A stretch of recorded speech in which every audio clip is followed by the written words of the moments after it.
Hey guys, welcome back. Tisha here, back with another chapter reading of Give Me Back My Children by Sarah C. Allred.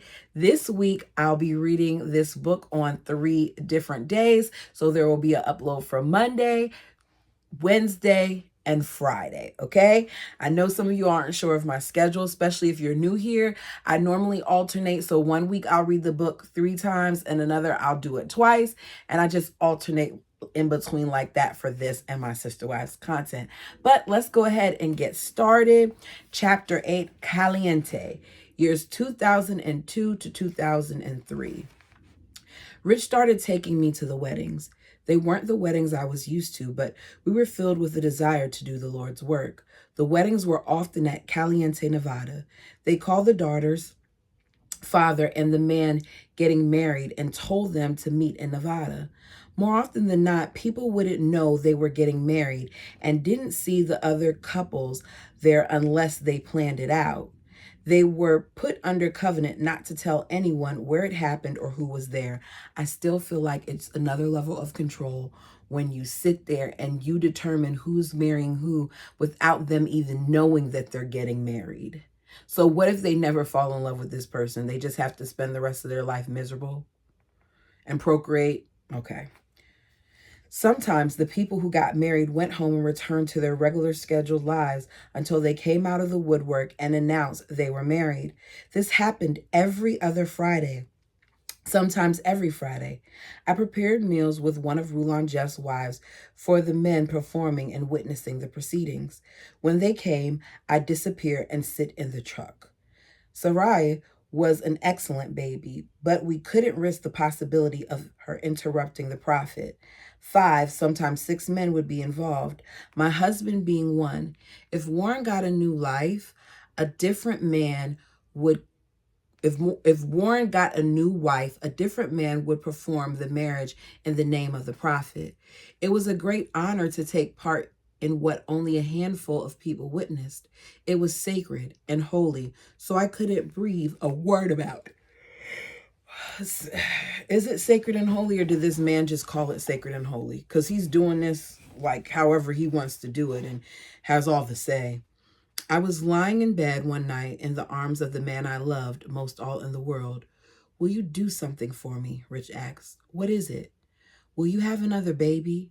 I feel like we're supposed to have another one. It threw me off, and I tried to hide my shock.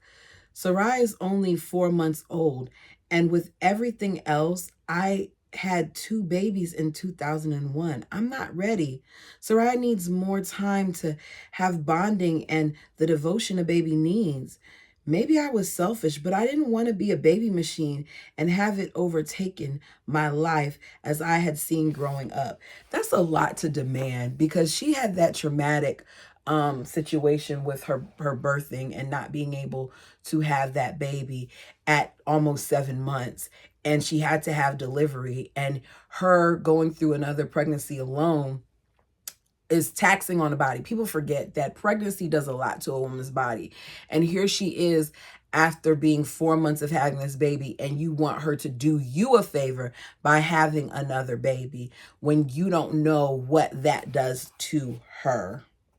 Seems a little selfish to me, but you all tell me what you think. Our family was happy. The experience of the past year brought us together in love. We had each other's backs and felt secure. Lizzie and I, as sister wives, learned respect for each other's boundaries. Everything we did was as a family. Isn't Lizzie supposed to be pregnant too? Didn't Lizzie just have a baby too? So did he tell her the same thing? Are the both of them are going to be pregnant again at the same time? Ugh. I sensed change in the air, the same feelings I had before Lizzie came into our lives. My heart resisted. It would be such a change. Everything would be different. How different? I knew little. Just give us more time, I pleaded. It scared me, but I adjusted my feelings. No matter what I thought or felt, the choice wasn't mine. I had to support my husband or be set aside as others would willingly take my place. So here she is now feeling like she has to have this baby. It happened to be It happened to rebellious women, and I never wanted to be judged like that. The last Thursday of March, as Richard left, he said, "Be ready to go tomorrow." I've been invited to attend the weddings every Friday. Thursdays always seemed extra busy. I finished the casserole for Lizzie to heat up tomorrow. Excuse me. They would eat candy all day if I didn't. Lizzie didn't cook, which was best for all of us. We agreed I'd make the meals, she'd do the dishes. I looked in amazement at my once shiny salad master pan that now had a hard black layer covering the bottom. Rich got me the set of pans as a surprise, along with a bouquet of roses when I was pregnant with Charity. I still felt a stab of emptiness when I thought of her. I fought down the my pan, my kitchen feeling. These demons will get the best of me. I didn't want Lizzie to feel uncomfortable in a home that was as much hers as it was mine. I bit my tongue. Sometimes I thought my tongue would be severed. My OCD demanded things to be a certain way. I had to have cups sorted in size and lined up perfectly. Y'all, I'm guilty. I'm guilty of this. It's bad. I don't call it OCD though. I call it liking things to be a particular way. And I do this, like even to the point where they have to be lined up in a certain way. They also have, like, I have glass plates, crystal plates, black plates, white plates. They're color coordinated and everything. Is terrible. Don't judge me. And that silver drawer, it was like Lizzie opened the drawer and thoughtlessly dumped everything in it, not taking the hint when every time she came back, everything was organized. A shiver of disgust rushed through my body as once again the cloth was balled up in the back of the sink, full of the food remnants from our last meal. I quivered, rinsing out my slimy yellow cloth. I would have threw it in the trash. Y'all gotta be good. It's enough bacteria going on in the kitchen and the bathroom. I don't play about those two areas. Like, we gotta, keep those areas clean. There I go again. I rebuke my demons. Get thee hence. I didn't realize I spoke it out loud until a noise rustled behind me. I jumped, twisted, and pow, right in Rich's chest. That'll teach you not to speak up on a woman. What? Be grateful I didn't have a knife. Who are you rebuking? His tone was unusually somber. I didn't answer. He knew my spunk all too well. Plans changed. I'm not taking you tomorrow, he said. It was short, brisk, and before I could respond, he was gone and left me with my thoughts. Okay, so she was having that whole conversation with herself, and she hit Rich in the chest. Got it. She was really off in another land. Did I do something wrong? It was a sacred and touchy situation. I knew it was an honor to be a part of the marriages. They told me I'd have to be careful in adding to the spirit attending these meetings. I fell to my knees. Father, is there something I did to displease thee? Did I break a trust? Being a part of these sacred experiences every Friday was a treasure. I didn't want to lose them. Peace came over me. I got the feeling I was a loving daughter. I sought diligently to please my husband and the priesthood over me. A burning in my heart gave me peace. Still, the question arose, what's different about tomorrow? Richard is still going, but I am not. Then it hit me. Rich was getting another wife.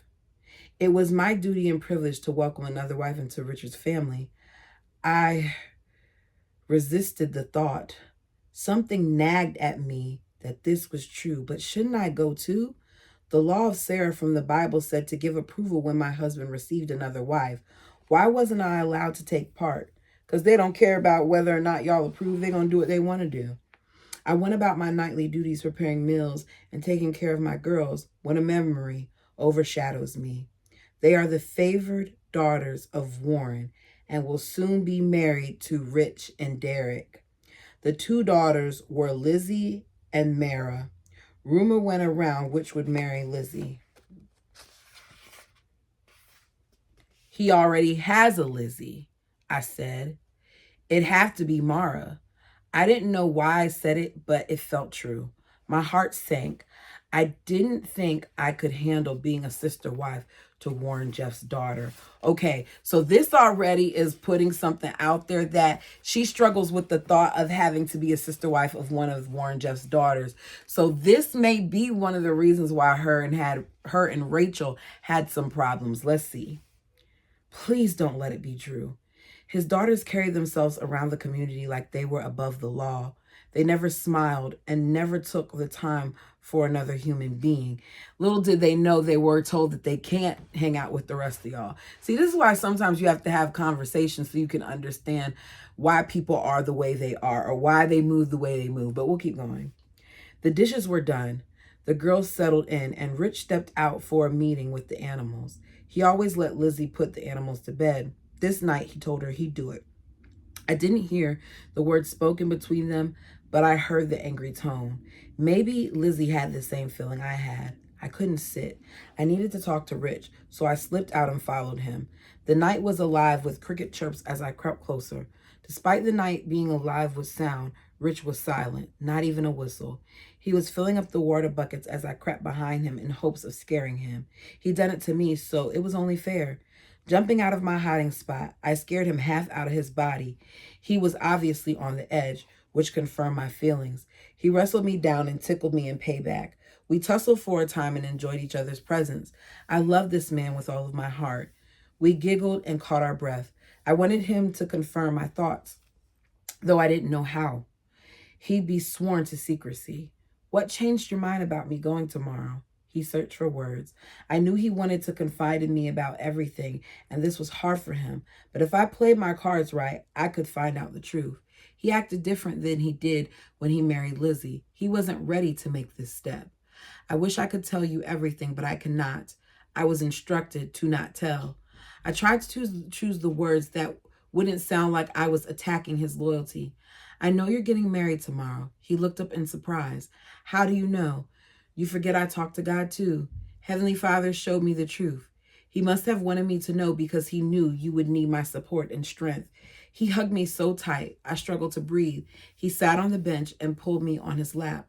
I don't think I can do this. I feel like I have so much to take care of now. How can I add more to my plate? My family is happy. We have everything we need. But I don't want to question the Lord. I wish I could tell you everything. This wasn't the Lord, though. This was Warren Jeff. You weren't told by the Lord to do this. Warren Jeff told you that you needed to do this, which goes to show how easily these men cower and are influenced and adhere to the rules of the prophet. Ugh. Richard, he strained to hear what I would say next. I know who you'll marry. He looked at me, questioning, almost daring me to confirm. I knew right then and there it was Warren Jeff's daughter because I wasn't welcome to the ceremony. A man never got married unless at least one of his wives, and usually his first wife, was there. Something began to fester in me. What right do they have to place another person in my family without considering our feelings? Do they think we're puppets? I couldn't think too hard on those feelings because it would make Rich and my relationship better. Because it wouldn't make Rich and my relationship better. Our connection needed to be clear, and I needed Richard. How could I be there for him when I resisted what he was doing? What God was doing? I looked back at Rich, who dared me to reply. It's Mara, isn't it? He could not have been more surprised. How do you know? He neither confirmed nor denied it. It was how I expected him to react. Why don't I get to be a part of this? Do I have any say? I've supported you with all my heart in everything you asked, no matter how hard. You may not realize that, but he wrapped an arm around me, caressed my cheek, and brought my mouth close to his. He kissed me deep and tender. I love you with all my heart. I always know I have my queen, Sarabi's support. It comforts me more than I can say. I want you to know something, sweet Sarah. I'm always here for you. It's not easy as a priesthood bearer to meet every need of his family, especially plural wives, but I want to promise you right here, from now until eternity, I will be there for you. Communicate with me as you already do, and don't let this come between you and me. If you need a hug, promise me you'll come and get a hug. Let me know your needs, and I'll do my best to fulfill them. I never want you to feel like you don't matter to me. My family is my world. We sat on the swing until we both fell asleep. I didn't know how much this conversation meant to me and would mean to me, and how much I reminded myself of his words and promises because he would soon forget them. Okay. Chapter 9. Who am I? The seed jealousy, if fertilized, consumes the soul. During this time in my life, I felt firsthand the ugly clutches of jealousy. We knew since birth, resisting what the Lord did through his one man could prevent our blessings in heaven. The ceremony last Sunday tugged my conscience. What did Warren Jeffs say?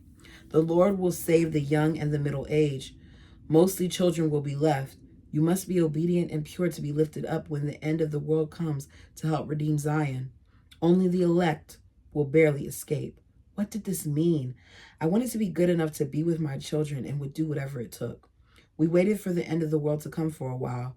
Looking back, I wish the end would have come before Rich received his third wife. Jealousy from that would almost destroy me, worse than the end of the world, which was later than usual. Part of me hoped my husband would walk through the door alone. Why did I have to be obedient? I wanted to listen to the demons who resisted everything I knew was right. Lizzie had been angry all day. She got worse when I told her what I believed Rich was doing. When she came upstairs for breakfast, it was clear she'd been crying. It's not going to be easy, I said, but we only have 2 rooms in this house. We have to make this work. I refuse to adjust my life so Rich can bring someone to turn our lives upside down.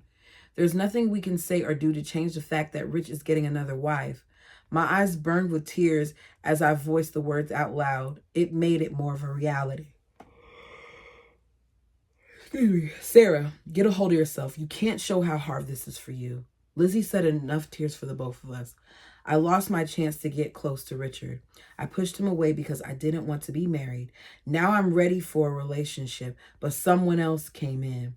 Lizzie had been married a year and a half. She and Rich had a casual relationship. She was all tomboy and still immature, even if she was almost 20. Lizzie had been more like my younger sister. She was never taught couth, manners, or hygiene. I sewed her a whole new wardrobe in the last 2 months. I touched Lizzie's small hands resting in her lap as we sat on the couch. I understand how you feel. How'd you do it? You made it look so easy. If you only knew, I thought, but said nothing. See, that would have been a good time to me as a sister wife to tell her what she was facing. But these women are always taught to keep sweet and to suppress their feelings, so they don't share with each other things that could probably help them through. We moved Lizzie from her room downstairs and turned it into Richard's room. We made a place for one more in the closets and drawers for the girl who'd walk through the door with Rich at any time. I sat down for the first time that day.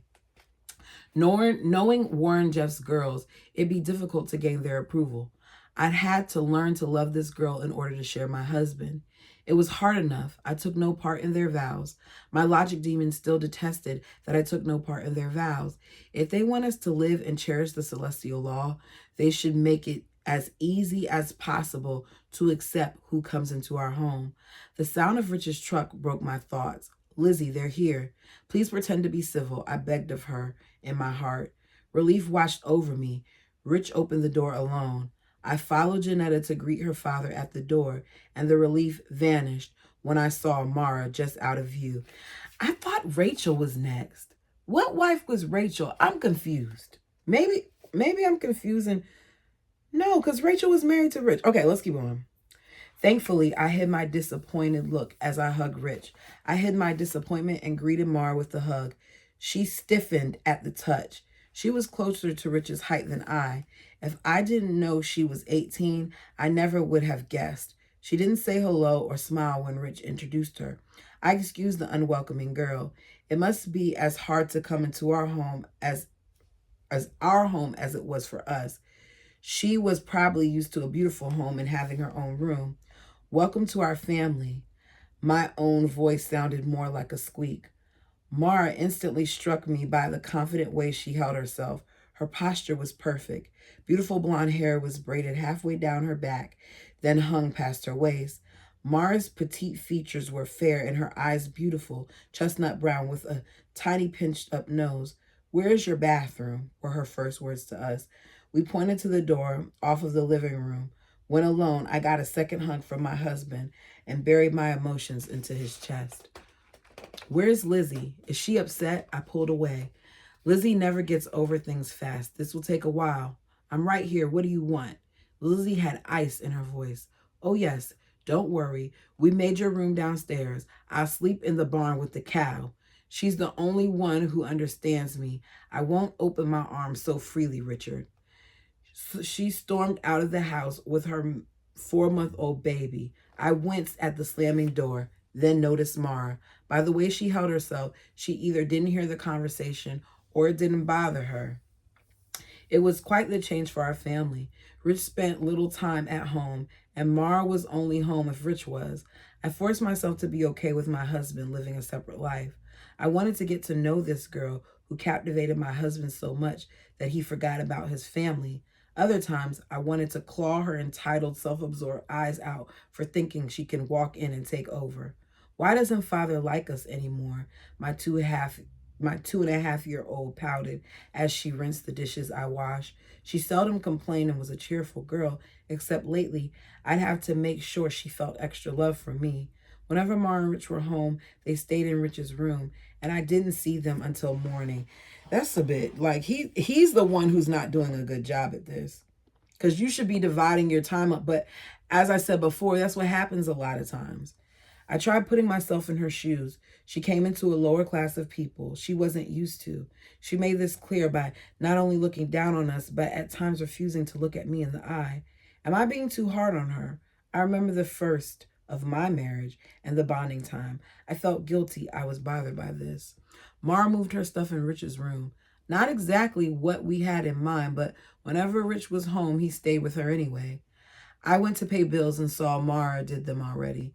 I went to Rich. "The problem isn't that you ask someone else, Rich. I deserve communication." "Are you questioning my authority?" he asked. His response shocked me. I thought he replied with, "Sorry, I'll be more thoughtful, or I'll communicate better, or at least tell me he asked Mara to do it." "Whatever, Rich. You know this isn't me, nor is it you. We communicate and respect each other."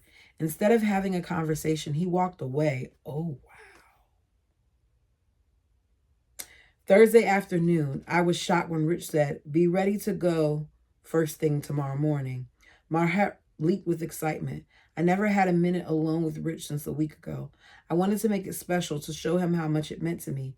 I prepared his favorite snacks and made homemade chocolates, sparkling apple juice, shrimp, and clam dip, and on top of that, chicken salad with croissants. Most of the night was spent putting it together. Chicken salad. I might make that for dinner. That sounds kind of good. And I got some chicken in. At 3 a.m., I closed my eyes, ready to leave as soon as Rich came home from night watch, excited as a newlywed. Jet lag hit when I jumped into the shower at 6:30, but the excitement of the day made me light as a feather. I prepared my diaper bag and cooler chest when Rich ran through the door 15 minutes to 7. "Is my stuff ready? I've got to be out of the door in 10 minutes. I'm ready to go. I'll load the baby while you shower." I wonder if she's gonna go. Let's see. I stood at the top of the stairs and watched Mara follow Rich to his room. The door closed sharply behind her. I continued to get ready. Rich came in soon after. Plans changed. His voice and demeanor hinted that his words shouldn't crush me. "I need you to stay here today." I opened my mouth to say something, but the shock of it made me pause. He took that moment to slip out of sight. I needed an explanation, but got nothing.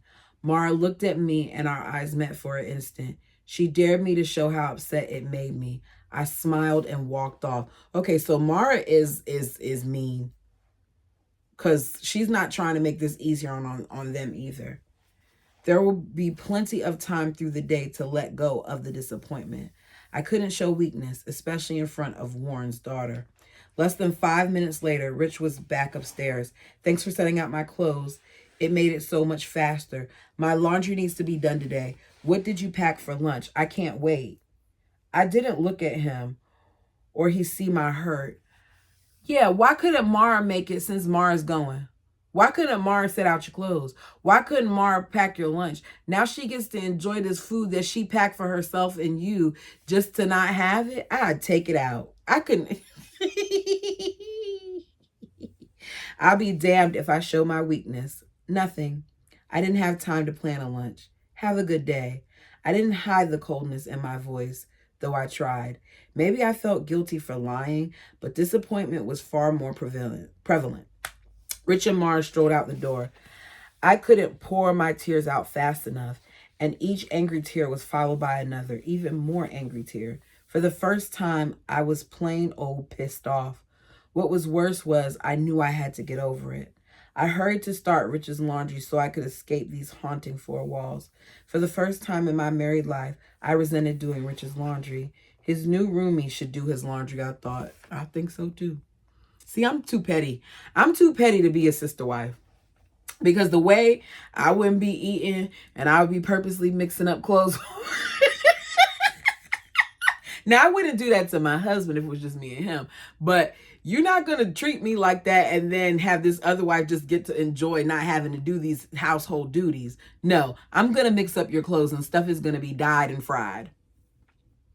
With his laundry hamper in hand, I walked out of my husband's and his new princess's bedroom and closed the door. I set it down in the family room, just off his bedroom and laundry room, and began the task of sorting his clothes in 3 piles, whites, darks, and towels. It was something mindless to do while I seethed about the cruel injustices I experienced. I allowed myself to feel the full power of being betrayed before I had to smother it and tuck it away. I didn't give a second thought to the towel as I tossed it into the pile. The towel fell open, and a strong, familiar scent brought me to the present. I turned to face a wife's worst nightmare. To not let selfish emotions enter my naturally monogamous mind. There were certain aspects I chose to ignore about living a polygamous lifestyle. Yes, I was now one of 3 wives to my husband, and there were 2 other wives who had equal rights to him, just as I had. However, it didn't mean I needed or even wanted a reminder of what goes on between Rich and his other 2 wives. Yet here, their underwear, wrapped in a sex-stained towel, was the reminder I never wanted to see and would never forget now that I did. A sex-stained towel. Never mind. I'm not going to go there. Every defense I built for myself in order to live a polygamous lifestyle came crashing down. That was rather insensitive of him, though, because he could have had the other wife handle that. Nauseating jealousy swirled inside of me. I slammed the top of the hamper closed and grabbed an untainted towel to gather up the loathsome reminder. Shivering, I dropped it into the washing machine and immediately picked up my phone. My fingers couldn't text fast enough. Next time you ask me to do your laundry, make sure it's yours alone. No wife should ever have to experience what I just went through. You know what, Sarah? I'm not mad at Sarah for that. I'm not, because that's very selfish of him. And you expect her to be okay with doing this. Meanwhile, you're just treating her like she's nothing. But a lot of times this is said what happens with these wives. Like they get a new wife and the husband just leaves the other ones to the wayside because he's so busy focusing on that one wife. We saw it happen with the Browns. And here it is now happening with Sarah. After laundry was finished, I gathered my girls and my hand-dipped chocolates and drove to Ava's. She always knew how to make me feel better. The whole family happily received me with open arms as soon as I walked in. The excitement settled as soon as it was only her and I. You're too busy in the higher class to take time for us. What's it like having the daughter of one of the most powerful men in the community as a sister wife, Ava asked. I didn't answer.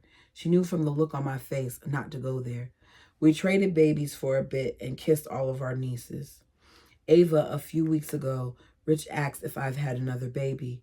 I know it's my duty, but I don't want to see it that way. I feel like it's not fair on Sarai.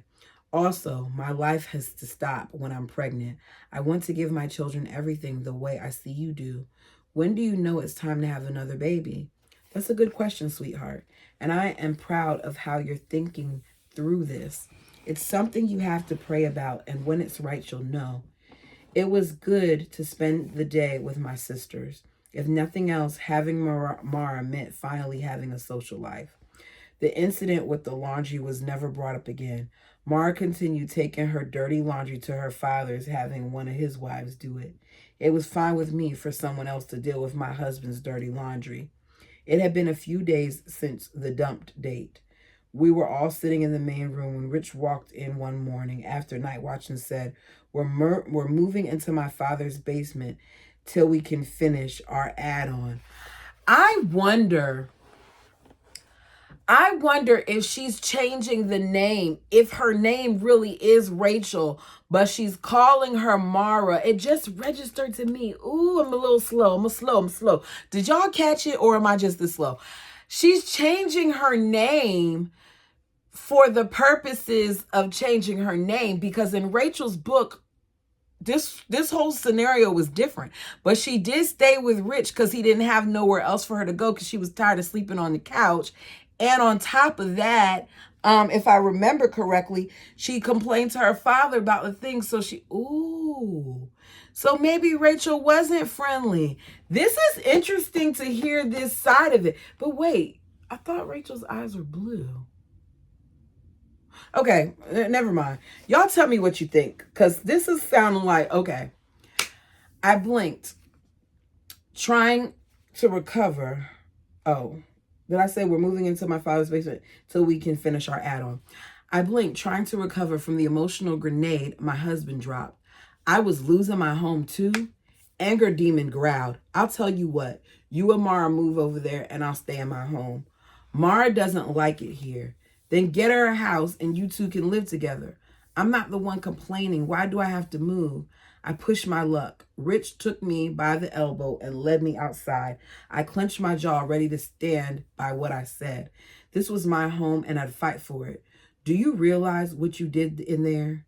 Not only did you defy me, but you did it in front of Lizzie and Mara. Everything you do and say will come back on me in one way or another. I lean on you more than you know. Stop leaning on me so hard. I'm fed up with this. I'm not as sweet as it looks on the outside. This has been hell for me. I don't know you anymore. Last time you did something with your family was Sunday before you married Mara. You have no idea how much it hurt to have you dump me last Friday with no explanation. Okay, maybe not, because didn't Rachel say that they waited 2 months until they slept together? Y'all, I'm going to just stick with the name Mara. You all tell me if you know, because I'm confused. Confused is me.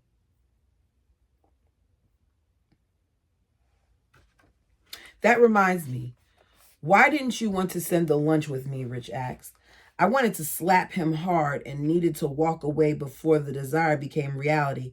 Before I could go, Rich pulled me into his arms as he did every time to get out of the doghouse. You know I love you, right? He kissed me on the head and walked away. All my life, I wanted to do the right thing. I gave my all to this, making my heart and home to those Rich brought.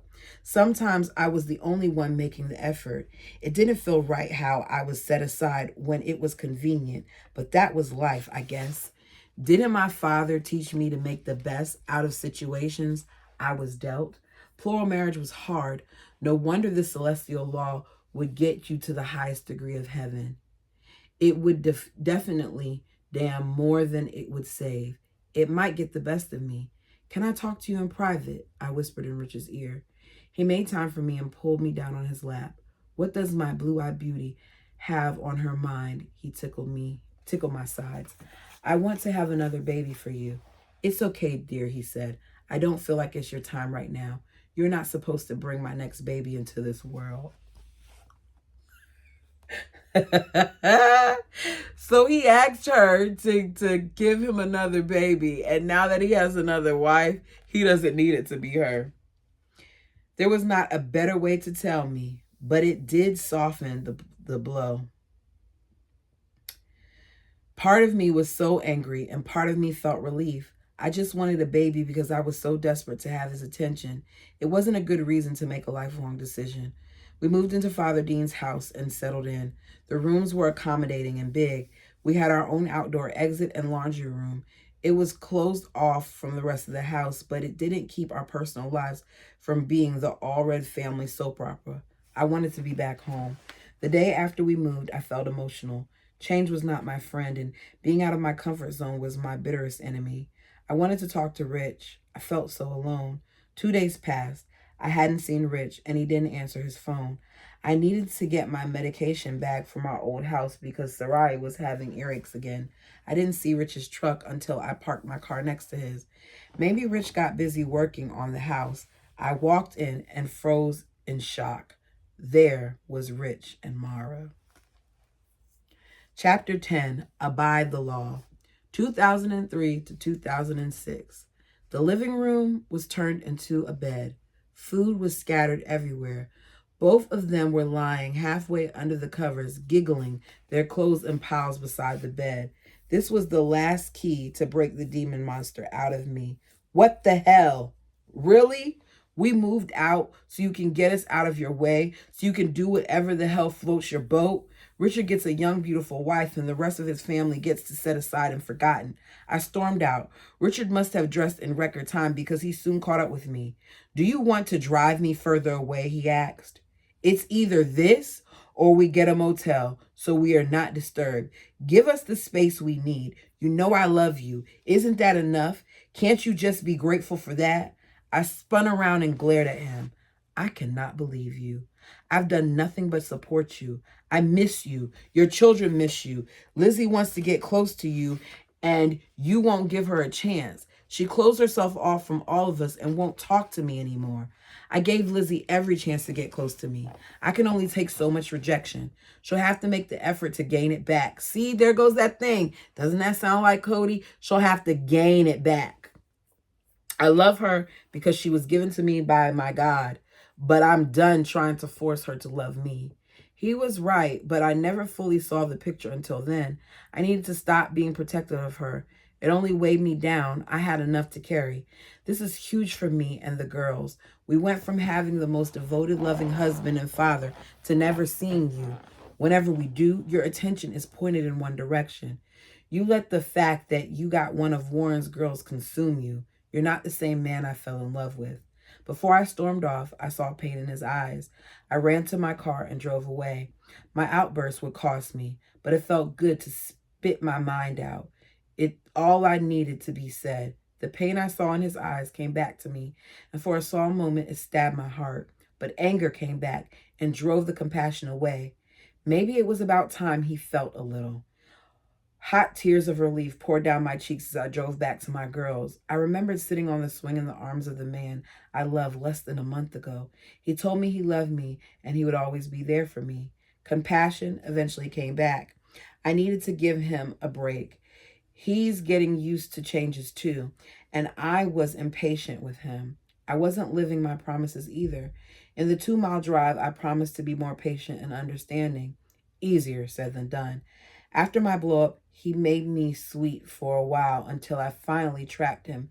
He made me sweat for a while until I finally trapped him as he and Mara were leaving to go somewhere 2 days later. I'm sorry you felt I wasn't giving you the space and support to get to know each other. It wasn't easy to apologize, but I meant it and felt better. Rich still seemed to punish me. The free flow of peace wasn't there.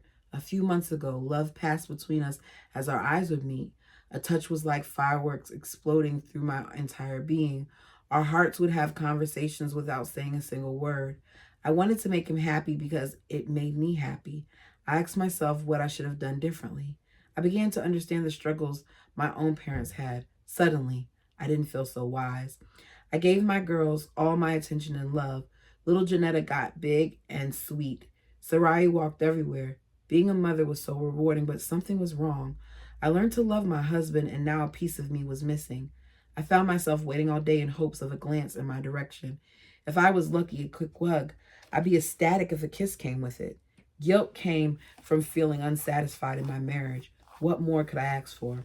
My in laws treated me as if I was their own. I only dreamed of marrying into such an amazing family. The weeks turned into months. Warren began going on trips. Mara was 3 months along. Our house was going well, and we hoped to be in by the first of 2003. It was a beautiful Sunday morning as we sat around Rich's room having class. Rich's phone rang. Seconds later, he was gone. A few hours later, I text Rich, "Are you okay? Call you in a second." "Okay, I'll wait for you to call. You're in my prayers. Love you." 15 minutes later, I picked up the phone before the first ring finished. Rulon just passed away. Rich finally choked out. My mind spun in disbelief. We'd been told for years Rulon Jess would be renewed. The Lord would make him young again, and he'd lead the people to the glory of God. I expected Rich to tell me it was a misunderstanding. Hadn't it been a short time ago when he was doing better? I've been at Rulon Jeff's private evening family class when Warren promised the 60 young wives that they'd all bear children for their 92-year-old husband. He was 92. 62 young wives. I can only imagine. That's so disgusting. It shocked me when I heard this prophecy. I stood in the hall, having just used the restroom, and wasn't supposed to hear it. No one besides Rulon's younger wives were in the room. Everyone else must have been asked to step out, which happened frequently. I slipped out the side door and went to my husband, who was listening for phones in the other room. Later that night, it was still on my mind, to the point where I dreamt Warren had intercourse to impregnate his father's wives. I wouldn't put it past him. What I do is for my father to honor and glorify his kingdom. Warren was called to take Rulon's wives to bed. Hadn't Warren taken over everything else of his father's? Of course it would only happen in my wicked nightmare. A shiver went through me as I realized my nightmare was coming true. Rulon Jess was dead. At a family outing less than a week later, Warren made it known to his and Rulon's families that he'd taken a few of his father's wives as his own.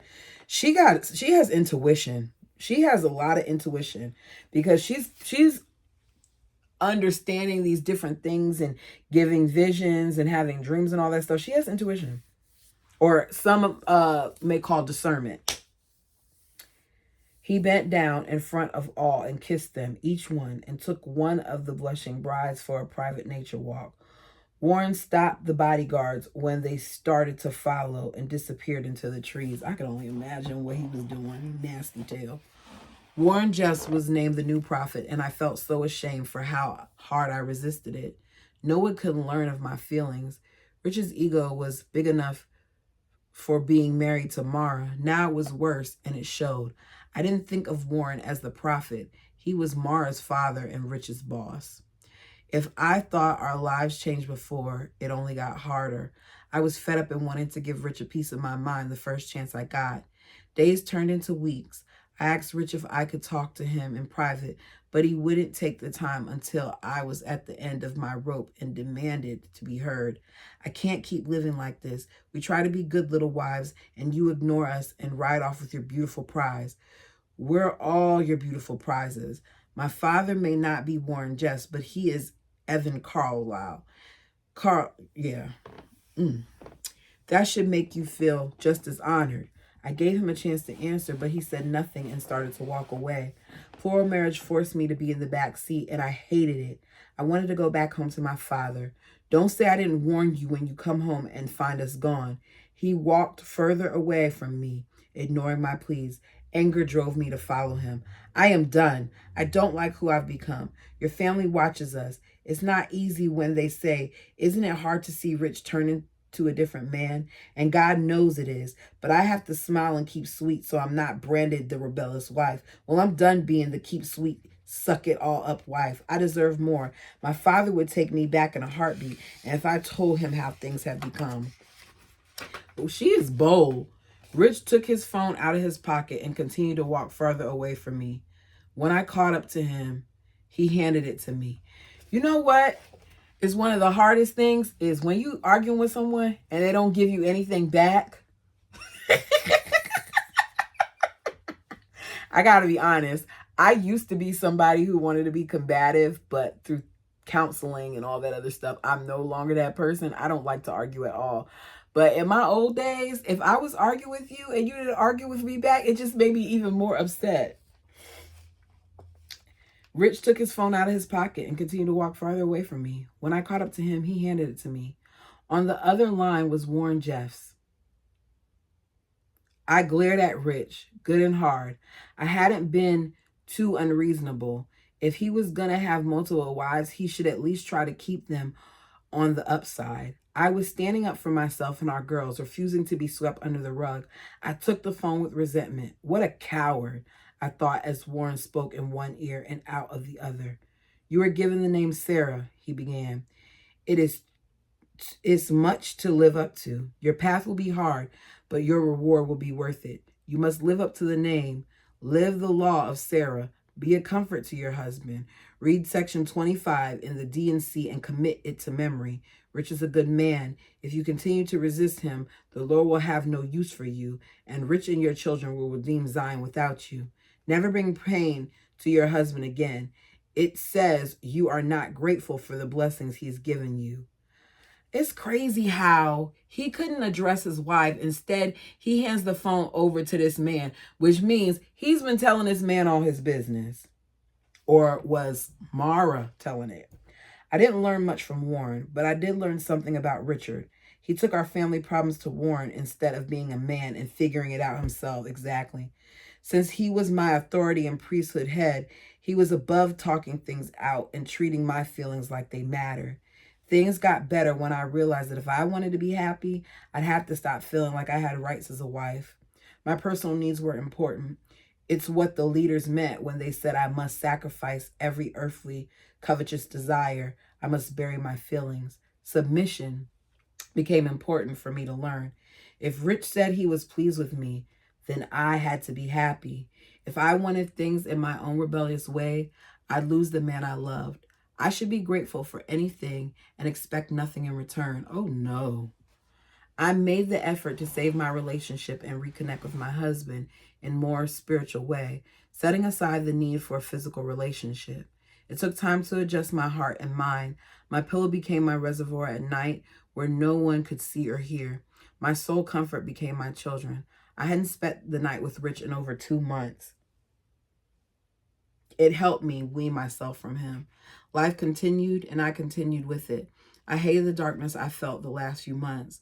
I learned to make my life happy because my children deserve a happy mother. Oh, wow. And that's where we're going to end. It's going to be the end for you all, but I'm going to cheat and keep reading and just start recording the next one. Tell me all what you thought about this. I know there's some confusion there. I think that Mara is the name that she's using for Rachel, but you all tell me down below what you think and what do we think of this chapter. Like the video if you have not done so already, and until Wednesday for my book fam,